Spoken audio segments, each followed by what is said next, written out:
What's up? Welcome back to the channel, guys. So if this is your first time here, my name's Tim, and if you like this video, make sure to give me a thumbs up, and at the end, if you really like the video, go ahead and hit the subscribe button for me.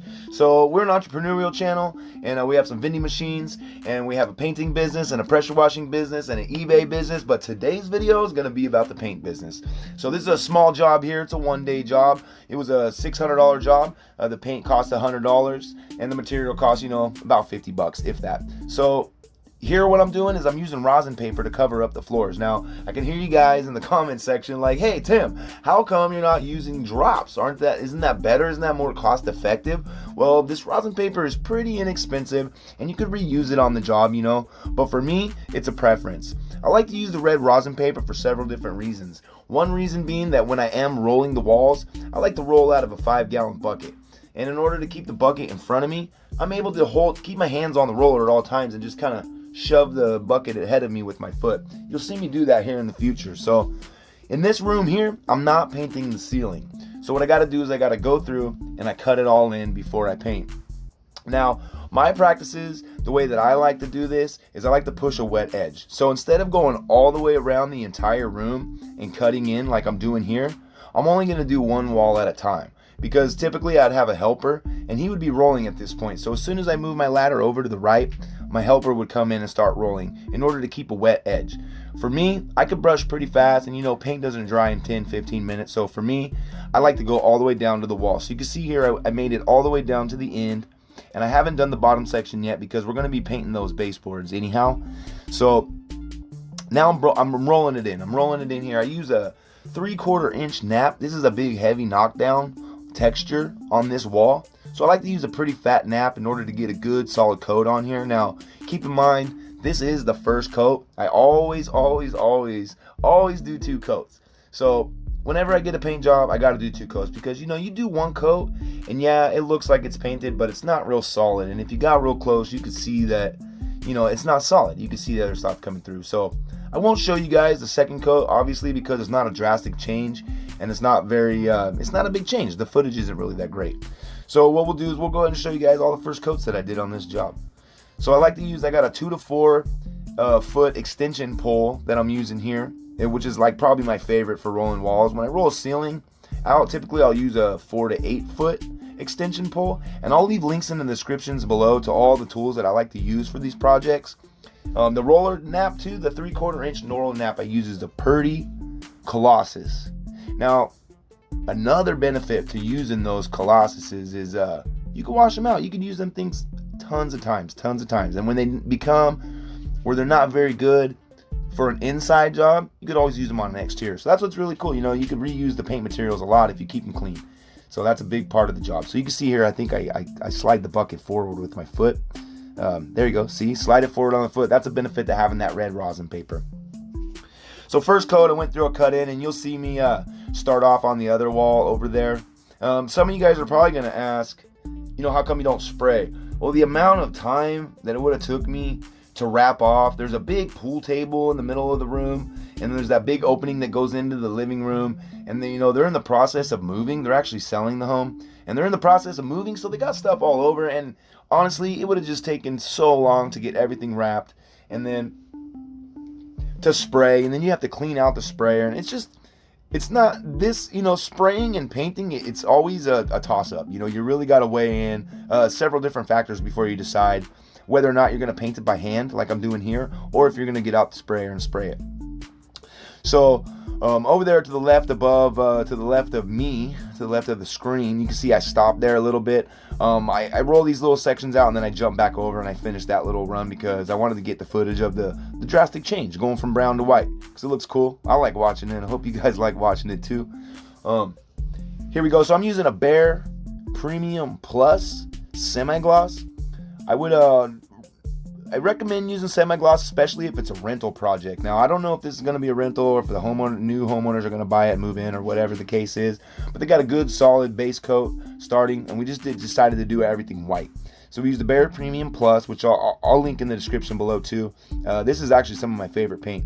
One of the reasons I decided to stick with the semi-gloss was because I was also going to be doing some trim, and I was also going to be doing the ceiling in the kitchen area. So when you're doing a ceiling in the kitchen, anywhere where there's moisture, so a kitchen, a bathroom, a washroom, it's always very wise to use semi-gloss. And the reason is it's not porous, okay? So if you have a flat paint, say in your kitchen, or say in your washroom or your bathrooms, you're gonna most likely, it's gonna cultivate mildew, and you don't want mildew, right? That's gross and it causes health problems and all that type of stuff. So I recommend using quality paint. I always try to use premium brand paint when I'm painting. Like I said, this was a $600 job. The paint cost about a little over $100 with the material and everything, about 150 bucks to get all the supplies that I need to use this job. That 4-foot ladder right there, that little blue 4-foot ladder, I gotta say, that is my favorite ladder. And I don't like using step stools. A step stool would totally get me up high enough to where I need to be in order to do the job here that I'm doing. But it's a little dangerous. Now, there's two types of step stools. One is a 2-foot stool that resembles an A-frame ladder like this 4-foot here. And I have a real bad habit of getting on the very top where it says do not step. I have a bad habit of doing that. Now, you guys, don't do that. I don't recommend you do that. But sometimes I do that. And on the little 2-foot ladders, you'll get up there, and let's say you turn around and you're not paying attention. Well, when you're backing off a ladder, you're kind of checking out your work to see if you need to fix anything. And for me, it's like I check my work, I turn around on the top of that ladder, and I go down to back off that ladder, and there's no step. So it's kind of dangerous. So I've learned to love my 4-foot because it usually gets you up about as high as you need, and it's not as heavy as a 6-foot. And the 6-foot gets in your way sometimes when you're trying to cut in the ceiling and different things like that. So I really appreciate these 4-foot ladders because they're light, they're handy. It's a fiberglass ladder. So this job was fun too. Another cool thing about this project here is about 200 or 300 yards away from my house. Not far at all. Maybe 2 blocks, if that. So it took me about maybe 2 minutes to drive here. Now I would walk, but that's a lot of materials and a lot of tools to carry to walk. So I had fun doing this job. I always do. I always got my headphones in. I prefer listening to podcasts when I'm doing my work. Sometimes I'll listen to music, but podcasts really get me into the zone. And I enjoy painting because of that reason there. It's one of the few trades that I know how to do that really gets me to a good workflow. And I can just continue to go and go and go. So here now we're in the kitchen doing the ceiling here. I didn't film, me wrapping plastic around the cabinets and stuff because it's not really that interesting to watch. But, I like to wrap around plastic. This is a 3M plastic that you can attach to a masking gun. So instead of getting a big giant roll of some heavy duty plastic, this stuff's fairly thin and it comes in different sizes. Now there's a 4-foot, so you put it on, and it's hundreds of feet long, but you put it on and then it folds out. This stuff here folds out to about 9 feet, or I think the stuff I use here is about 4 feet.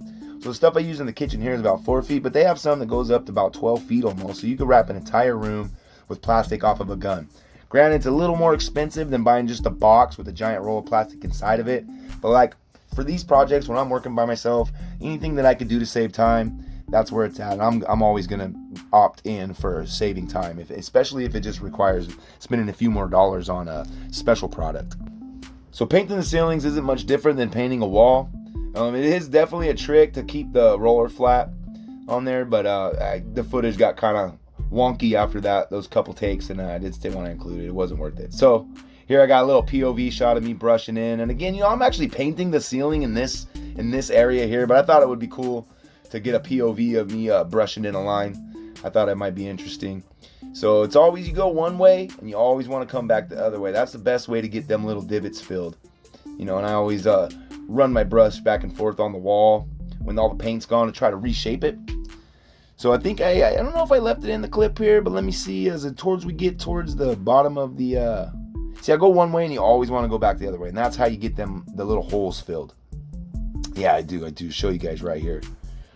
So you'll see me cut in the top of the door here. You go all the way one direction and you're always going to have, it's not going to fill in, right? Because it's textured.